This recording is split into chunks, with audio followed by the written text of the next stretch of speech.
एक आपण दररोज नित्यनेमानं ओम नमः शिवाय असं म्हणतो, बरोबर आहे की नाही? महिलांनी ओम नाही लावायचं, पुरुषांनी लावायचं. तुम्ही फक्त नमः शिवाय जपायचं. काय जपायचं? तुमच्यासाठी नमः शिवाय. आणि हे जे पुरुष वर्ग जपतात त्यांच्यासाठी ओम नमः शिवाय. एक मंत्र असा आहे की आपल्याला खूप अडचण येते, कधी कधी कधी खूप संकट उभं राहतात. नम शिवय, शिवय म्हणावं लागतं, शिवाय सुद्धा नाही. पंच महाभूते याच्यात त्याच्यात.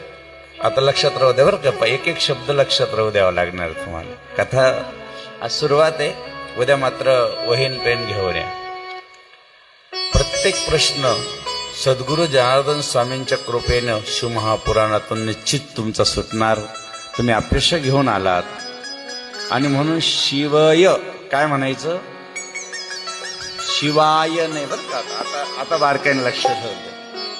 आता तुम्ही बरेचसे लोक एक मंत्र जातात, श्री शिवाय, बरेच जपतात ना, श्री शिवाय नमस्तुभ्यम. हा मंत्र आपण केव्हा जपायचा असतो? याचा जप करायचा असतो की ज्यावेळेस आपण देवाजवळ जातो त्यावेळेस म्हणायचा असतो. श्री म्हणजे पार्वती, त्याचा अर्थ लक्षात घ्या. श्री म्हणजे पार्वती, शिवाय भगवान शंकराला. हे भगवान शिव पार्वती, मी तुला नमस्कार करतोय, असा त्याचा अर्थ. काय अर्थ आहे? श्री म्हणजे पार्वती, हे पार्वती माता, शिवाय ए भोलेनाथ बाबा, मी तुला नमस्कार करते. मग ज्यावेळेस आपण पिंडीजवळ जातो त्यावेळेस हा मंत्र म्हणायचा असतो. आलं लक्षात राहा. सर्व ऐकायला येत आहे ना आपल्याला मंडळी?